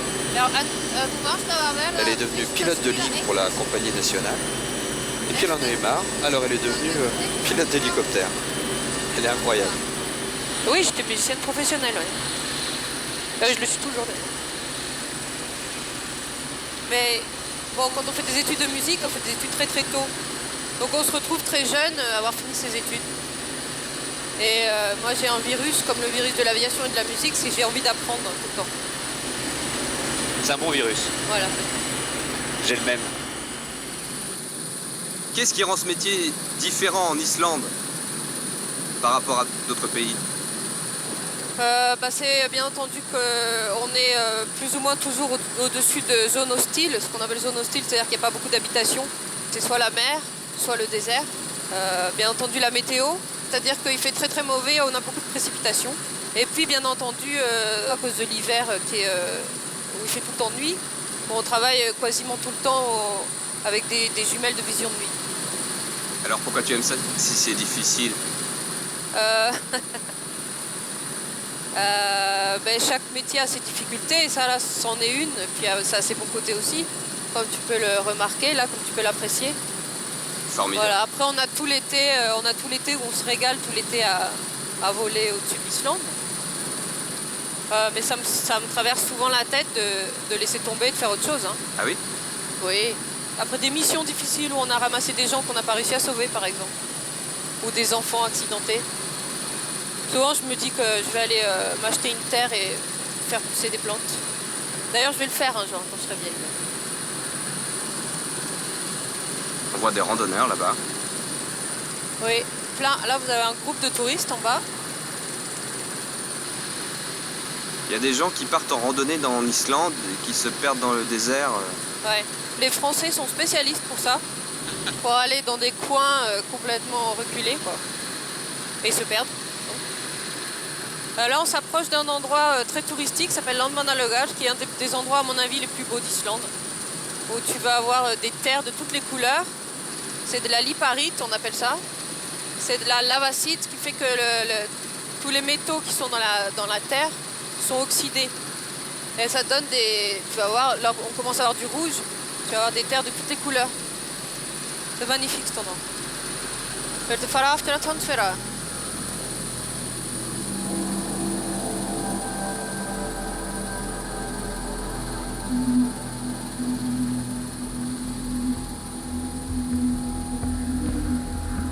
L'hélico file à 200 km/h dans les canyons pour aller s'entraîner sur un glacier. D'habitude, c'est avec un mannequin. Et Marion a décidé que cette fois, le mannequin, ce serait moi. Là, on va faire descendre le rescueman. Oui. Et puis toi, tu vas descendre après, il va t'aider. Je vais être élitreillé comme si j'avais été... Voilà, on vient comme si on venait de secourir. Ici, t'es perdu sur le glacier, on vient te chercher.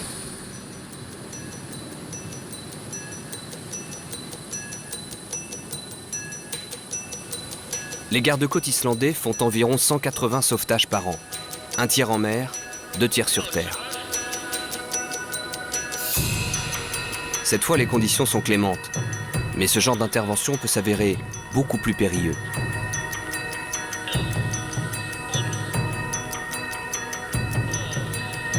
Pour autant, Marion m'a dit qu'elle ne mettra jamais sa vie en danger. D'abord parce qu'elle est mère de 2 enfants, et puis aussi parce que pour sauver quelqu'un, il faut être vivant soi-même.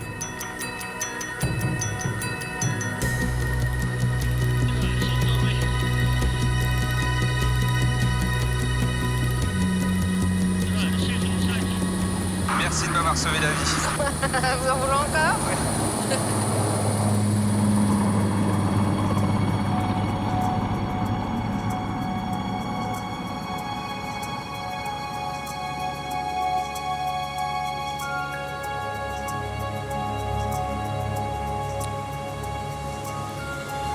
Et nous survolons actuellement les chutes de Gotefoss.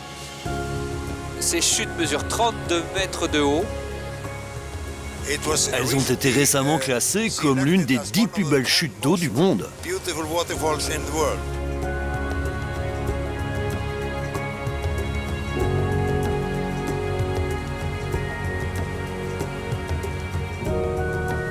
Alors la zone qu'on aperçoit avec ces fumerolles là, ce sont les fameux geysers d'Islande.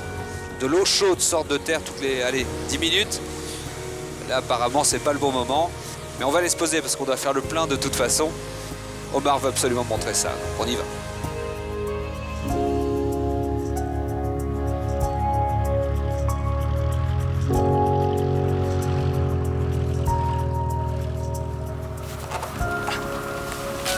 Hey! Vous pouvez voir le geyser d'ici. Il y a des éruptions à peu près toutes les 10 ou 15 minutes. Et on peut les voir de loin. Avant la découverte de l'Amérique, les Européens ne connaissaient aucun phénomène de ce genre à part les geysers d'Islande. Et puis quand ils ont découvert Yellowstone, ils ont nommé tous les autres du nom de l'original, geyser. Et geyser, ça désigne quelque chose de très rapide et puissant. Alors ça, c'est Strokur. Voilà Strokur. Parce que le geyser d'origine, lui, s'est éteint. Ça s'est passé progressivement.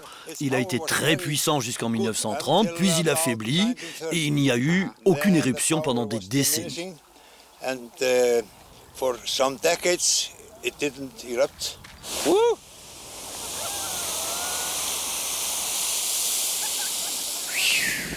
C'est comme dans une marmite. Ça bout, ça chauffe énormément, et quand ça remonte, ça fait une grosse bulle qui ressort. Alors toute la chaleur s'échappe dans l'air, puis ça se refroidit et ça retombe. Ensuite, il faut attendre avant que ça boue à nouveau. 127 degrés.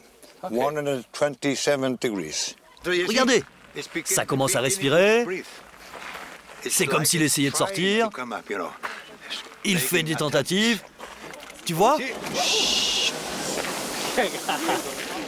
Pas mal. Et une autre, un doublé. Un doublé. Geyser était à peu près 5 fois plus puissant. Dans les années 30, ils ont conçu le premier système de chauffage géothermique domestique. Reykjavik signifie la baie de vapeur. Il y avait des sources comme ça dans Reykjavik. Alors, il a suffi de creuser et d'amener la chaleur dans les maisons. La plupart des villes d'Islande sont chauffées comme ça.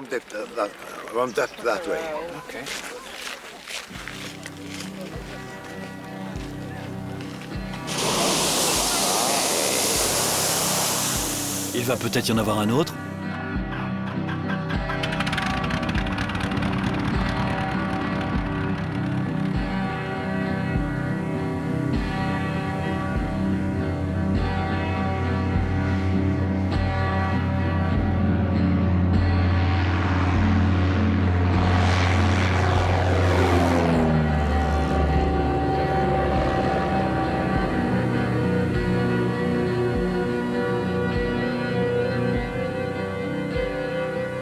On survole maintenant les îles Westman, ça c'est l'île principale, qui a été victime en 1973 d'une éruption volcanique en pleine nuit. Heureusement, tous les habitants ont pu être évacués, mais la ville a été partiellement détruite. Ça a anéanti toutes les maisons qui se trouvaient à l'est de la ville.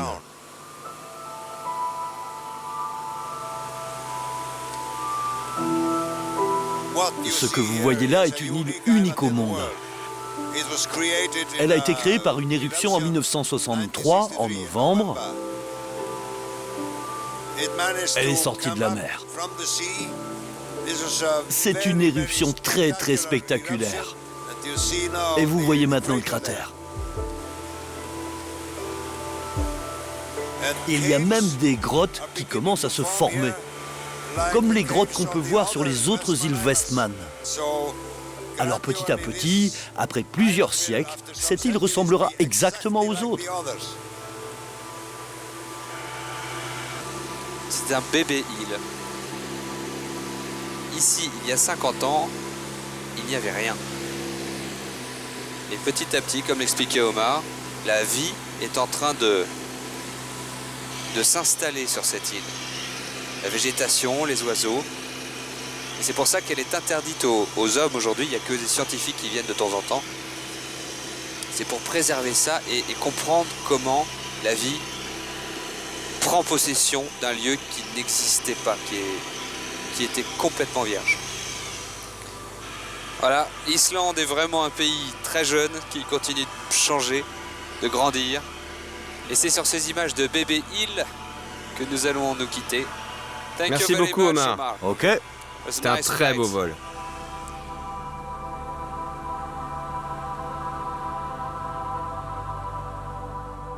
I can fly, I can fly, I swear I can touch the sky. I can fly, I can fly, I can fly, I swear I can touch the sky. I can fly, say goodbye, it's a breakout, and I swear I will be back, 'cause I can fly.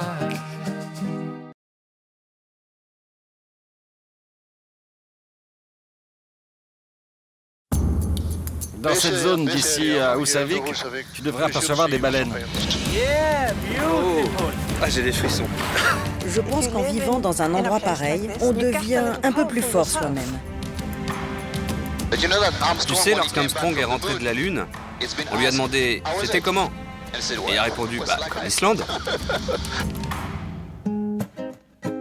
Je suis reporter, mais comme eux, je suis aussi pilote. Au nom de notre passion commune, je leur ai demandé de m'emmener survoler leur région, leur pays, de partager les commandes et de me servir de guide. I can fly, I can fly, I swear I can touch the sky. I can fly, say goodbye, it's a breakout, and I swear I will be back, 'cause I can fly.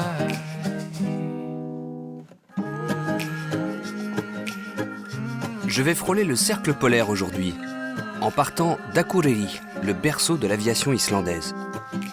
J'irai saluer les baleines dans la baie de Husavik, avant d'aller plus à l'intérieur du pays, explorer les abords du lac Mývatn, où la nature est reine et l'être humain un humble visiteur.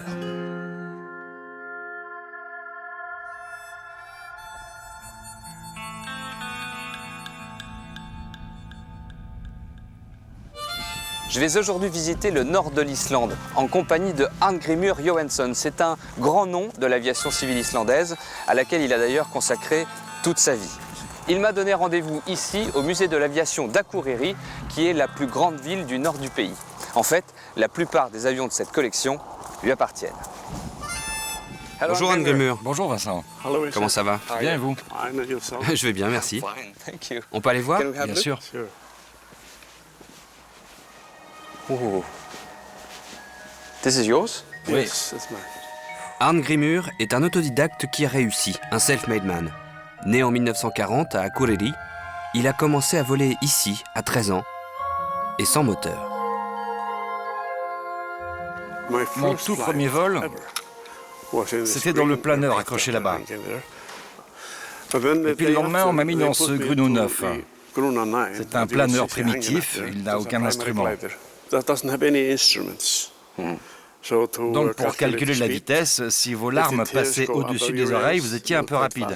Si elles descendaient au-dessous, vous étiez lent. Et si elles entraient dans les oreilles, vous alliez à peu près à la bonne vitesse.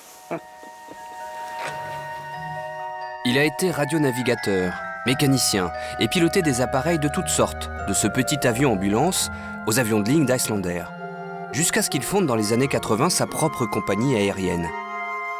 Depuis qu'il l'a revendu, il consacre sa fortune et son temps à restaurer des avions, comme pour remercier l'aviation de ce qu'elle a fait pour lui et son pays. Au début, il est clair que nous avions un réseau routier vraiment très limité. Donc l'aviation devint un moyen de communication très important entre les petits villages. J'ai vécu cette période où l'on volait d'un village à l'autre et qu'un fermier nous disait « J'ai besoin d'une pièce pour mon tracteur, tu pourrais m'en apporter une la prochaine fois ?» Donc il y avait une relation assez étroite entre les pilotes et la population du pays. À cette époque, être pilote, être dans l'aviation était assez glorieux. Je ne crois plus que ce soit le cas de nos jours, mais quand même, il reste encore un peu de cette gloire dans l'aviation.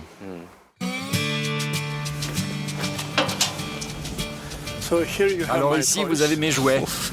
Le Piper Cub, le Beaver et le Super Cub. À vous de choisir celui que vous voulez. Ok, wow. Bon. J'adorerais voler avec le Beaver, mais j'ai pas la qualification pour les hydravions. J'aime beaucoup le Cub, mais mon préféré reste le Super Cub. Alors prenons le Super Cub. Allez, c'est parti.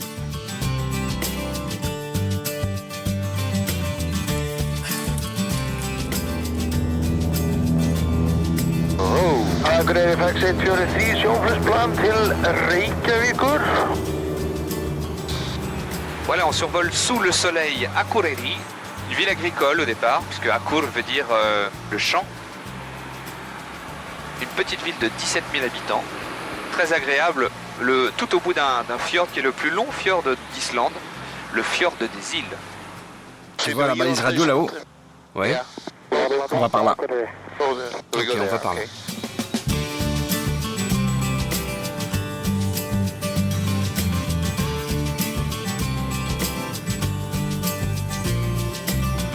C'est une très jolie vallée. Ouais, elle est belle, on l'appelle Flateyjardalur. Comment vous l'appelez en islandais? Flateyjardalur. Wallet de Flatey. Wallet de Flatey. Mais c'est du français. J'essaye. Il se moque de moi parce que je ne sais pas parler sa langue. Jusqu'à il y a quelques années, c'était habité. Il y avait quelques maisons là dans les années 1900. Mais maintenant, plus personne n'habite ici à cause des routes. Il n'y avait pas de route ici. Et cette route de terre là est en fait assez récente. Environ 50 ans. Donc c'était une vie très dure. Mais c'était une bonne vie malgré tout. Une terre fertile, des moutons, des vaches. Ça devait être très calme. Très calme.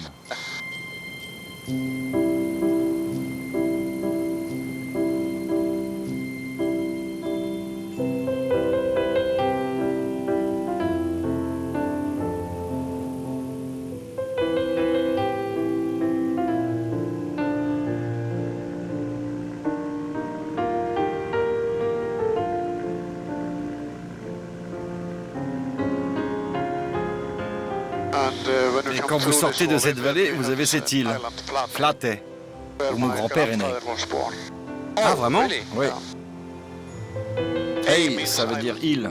Hey, comme vient de l'expliquer un Rémur, ça veut dire île, et flat, parce qu'en anglais, ça veut dire plat. Parce que l'île est très plate, le point culminant n'est qu'à 20 mètres de haut.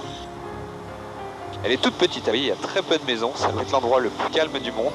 Il y a eu une période dans les années 40 où il y a eu près d'une centaine de personnes qui habitaient ici.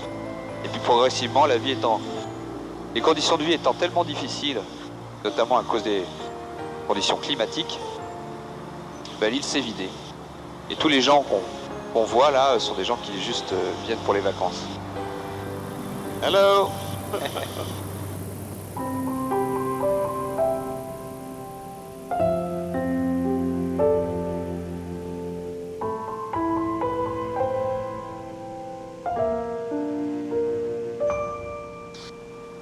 Dans cette zone d'ici à Húsavík, tu devrais apercevoir des baleines.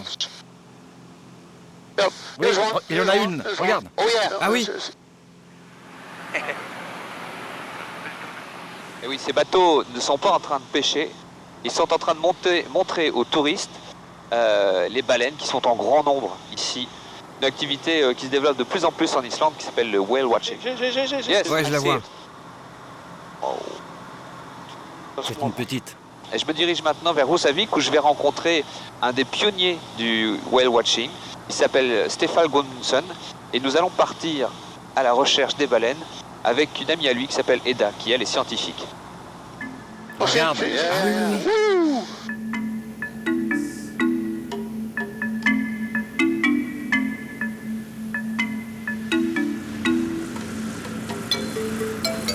Oh. Oh. Oh.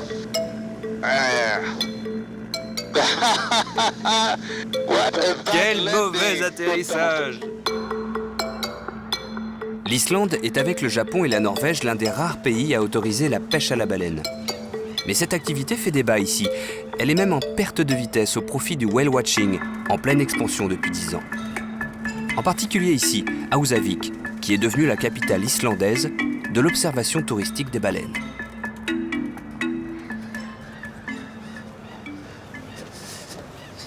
Voilà, j'ai enfilé cette très élégante combinaison imperméable. C'est pour partir en mer avec Eda et Stéphane qui m'attendent là sur le bateau. Bonjour. Hello. Salut. Comment ça va? Bien. Vous pensez qu'on réussira à voir des baleines ce matin? C'est la nature, on ne sait jamais. On ne peut rien vous promettre. À chaque jour, ces nouvelles aventures. C'est sûr. Bon, essayons. La meilleure période pour admirer la faune islandaise s'étend de mars à septembre. Des milliers d'oiseaux migrateurs prennent ici leur quartier d'été pour se reproduire et profiter des eaux poissonneuses du nord. Le plus populaire d'entre eux a été en voie de disparition et se cache loin des hommes, sur des îles inhabitées. C'est impressionnant, j'en avais jamais vu. Et là, ils sont des milliers. Ce sont des macareux. Et on les appelle les clowns de la mer, parce qu'ils ont vraiment une tête rigolote. Et pourquoi est-ce qu'ils sont ici, sur cette île? Ils se reproduisent. Sur l'île, il y a des millions de petits trous que les macareux ont creusés dans le sol. Ces trous sont leurs nids, leur maison pour l'été. C'est la seule fois de l'année qu'ils viennent et vivent sur la terre ferme. À l'intérieur de ces trous, il y a en général 2 pièces ou chambres. L'une pour les poussins, où ils restent tout l'été pendant qu'ils grandissent, et l'autre, ce sont les toilettes, où ils mettent tous leurs déchets. C'est important pour eux, parce que le duvet des poussins doit rester très propre, car c'est ce qui assure leur isolation. Donc s'ils sont sales, ils pourraient prendre froid et mourir. Donc c'est vraiment très important pour eux d'avoir des toilettes dans leur nid.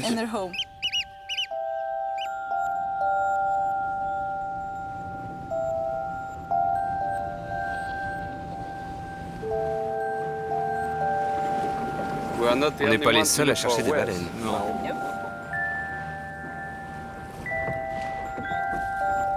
Yeah, beautiful. Just ahead of us. Wow. Wow. Ah, j'ai des frissons.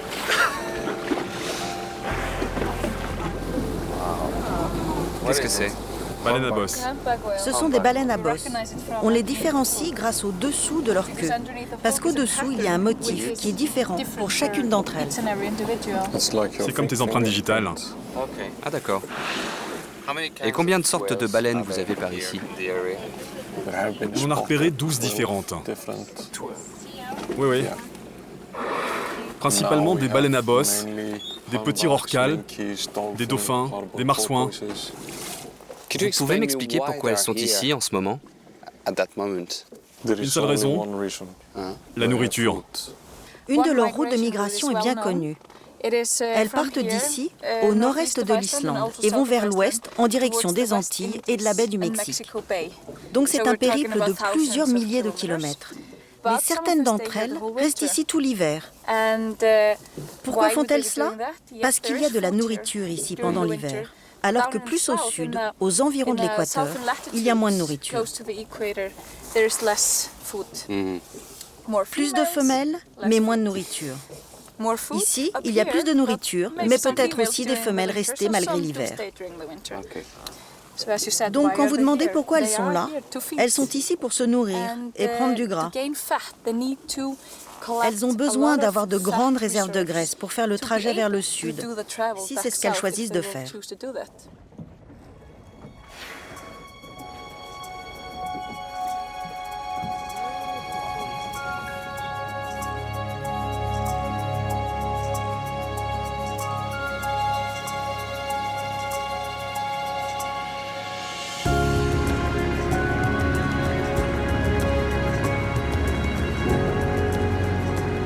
Là, tu peux voir des lupins. Ah oui. Mais avant, il n'y avait rien ici. Que du sable. Ah, que du sable. Comme le disait Anne Grémur, cette région, il y a quelques années encore, était complètement désertique. Et puis là, on voit ces taches bleues, mauves.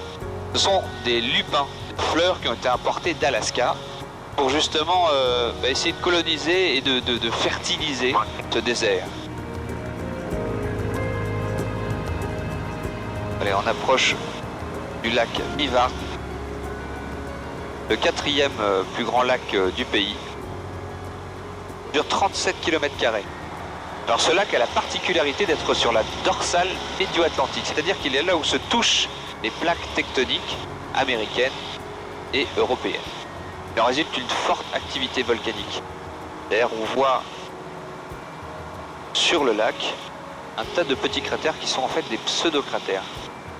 Il y a eu beaucoup d'éruptions tout autour, et lorsque la lave touche l'eau, ça crée des bulles de lave qui se solidifient en forme de cratère. On va aller en voir un juste à côté du lac qui est immense, un des plus grands pseudo-cratères du monde.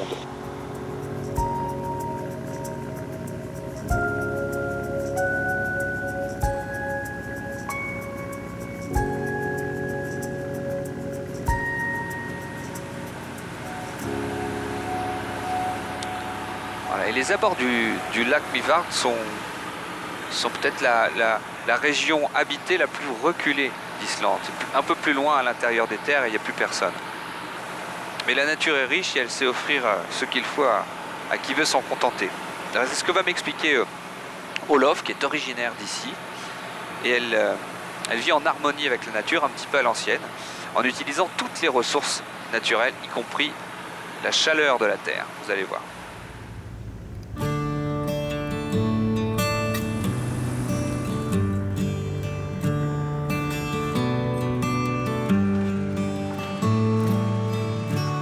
Celui-là est bien mieux. Olof tient un restaurant avec vue sur le lac d'un côté et sur les tables de l'autre. Pas les tables sur lesquelles on mange, non, celles où l'on traite les vaches. C'est une idée qu'elle a eue pour mêler ces deux activités, tourisme et agriculture. Tout ici provient de la ferme familiale voisine. Olof y a passé toute son enfance. Partie à 16 ans faire ses études à Reykjavik, elle est revenue à la mort de son père reprendre l'exploitation. Bonjour. Hello. Enchanté. Bienvenue. Alors, vous avez choisi la campagne? Oui, et je ne regrette pas. Pas du tout? Non, je ne pense pas être une citadine. Je suis une fille de la campagne. Vous savez, ici, on a toujours à faire et on ne s'ennuie jamais. Les hivers sont rudes par ici et il faut faire des réserves. Dans son cabanon, Olof fume des truites du lac, mais aussi de l'agneau. Oh, ça sent la fumée. Et elle le fait comme le faisaient ses ancêtres. J'utilise de la crotte de mouton et de la crotte de vache. Vraiment? Oui, vous voyez, Ça a séché pendant plus d'1 an. Parce que sinon, ça sent trop fort. Rien ne se perd en Islande. Non, non, non. Vous utilisez tout. Nous utilisons cela parce qu'il y a très peu d'arbres ici. Ah. On utilise cette technique ailleurs dans le monde, dans les milieux arides et hostiles comme le désert ou la steppe. Après 3 semaines, la viande ainsi séchée aura un goût très particulier, assez fort. Vu l'odeur qu'a pris mon blouson en quelques secondes, je veux bien le croire. Olof peut vivre en quasi-autarcie. Elle met un point d'honneur à utiliser toutes les ressources du lac et de ses alentours. Et quand elle a besoin d'herbes pour épicer sa cuisine, eh bien elle ne va ni au magasin, ni dans son jardin. Elle va dans la nature, tout simplement.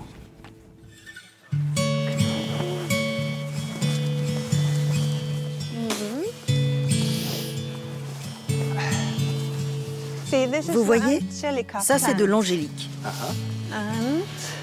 Et là, ces feuilles sont très bonnes dans la salade. Au printemps, on prend celle-là. Ah, on dirait de la rhubarbe. Oui, c'est vraiment très bon. Ah, regardez, il y a des moucherons un petit peu partout sur les plantes.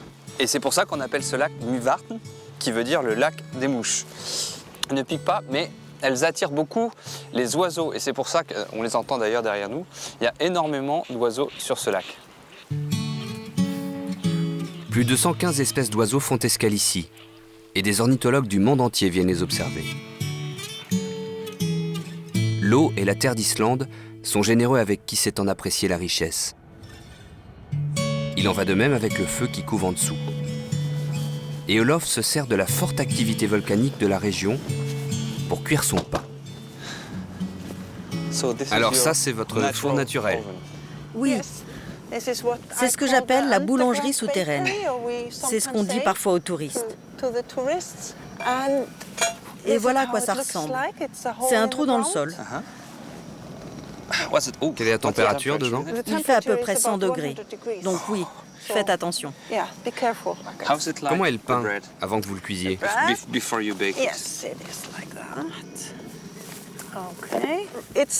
Le pain, c'est principalement de la farine de seigle et d'avoine. Un peu de sucre, de la levure et de l'eau. Et ensuite, je le place ici. Pendant combien de temps? Ça va rester 25 heures. 25 heures. Oui, ce sera après-demain. Dans les trous voisins, nous déterrons les pains de la veille. Vous voulez goûter le pain? Ah oui, bien sûr.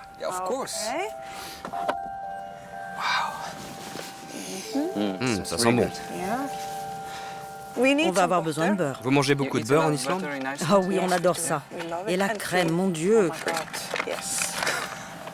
Allez, vous pouvez goûter.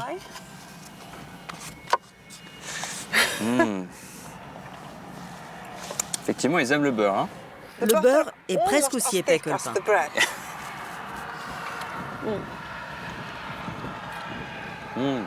On dirait un peu du pain d'épices ou du carrot cake. Vous aimez le fait de vivre sur un... de sentir que juste au-dessous de vos pieds, il y a quelque chose d'aussi puissant?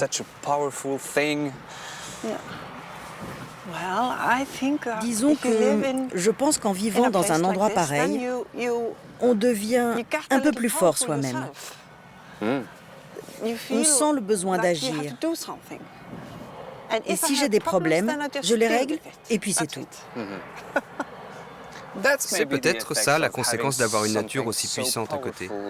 Peut-être. Tellement plus forte que vous qu'il faut l'accepter. Just let it go. Ça c'est certain. La nature est bien plus forte que moi. J'en suis bien consciente. Oui, ici c'est évident. Ouais.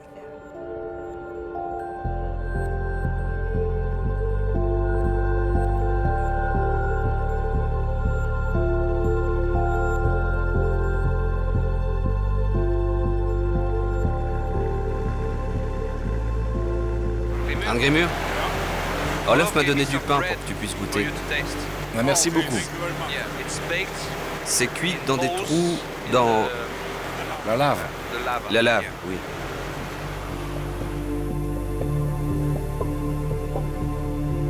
Ça, c'est une nouvelle coulée de lave. Ah, je croyais que c'était une sorte d'ombre.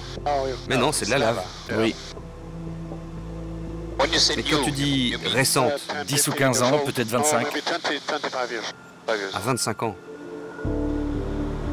Alors la vue du ciel, c'est très impressionnant. Un champ de lave, et là on voit très bien cette coulée qui s'est solidifiée, qui s'est figée. Voilà d'où elle est sortie. Ah, c'est le cratère? Oui. Voilà, et on survole maintenant le cratère d'où est sortie toute cette lave. Il y a vraiment des moments où on se croirait sur la Lune. Pour la petite histoire, lorsque l'Amérique projetait d'envoyer des hommes sur la Lune, eh ben, la NASA a fait entraîner les astronautes ici, en Islande. Tu sais, quand Armstrong est rentré de la Lune, on lui a demandé « C'était comment ?» Il a répondu « Bah, comme l'Islande. » Il a vraiment dit ça. Ouais. Là-bas, vous pouvez voir des chevaux.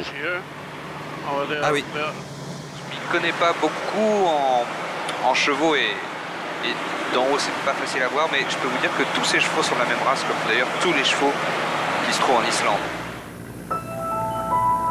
Le cheval islandais est arrivé sur l'île au Xe siècle avec les Vikings et aucune autre race n'est admise en Islande depuis.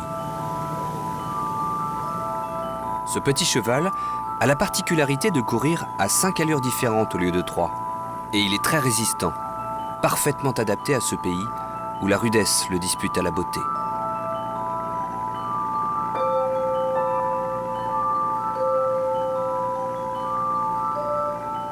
On approche maintenant des chutes de Godafoss, les chutes des dieux.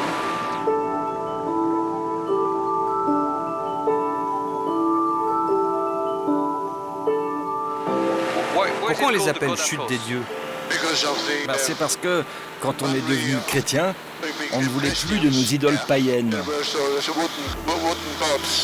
Alors, on les a jetées. On les a jetées dans ces chutes. Dans les chutes d'eau, d'accord.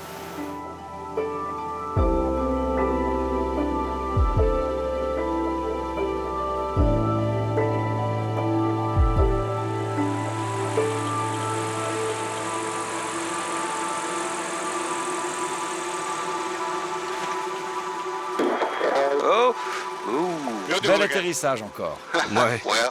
Moyen. Quel vol! Thank you very much. Merci beaucoup. Ça m'a fait plaisir de voler avec toi. Le plaisir était pour moi. Et tu sais quoi? Je reviendrai un jour. Ok. Et on volera ensemble sur le Beaver. Parfait, pas de problème. Salut. I can fly, I can fly. I swear I can touch the sky. I can fly, I can fly, I can fly. I swear I can touch the sky. I can fly. Say goodbye. It's a breakout, and I swear I will be back, 'cause I can fly.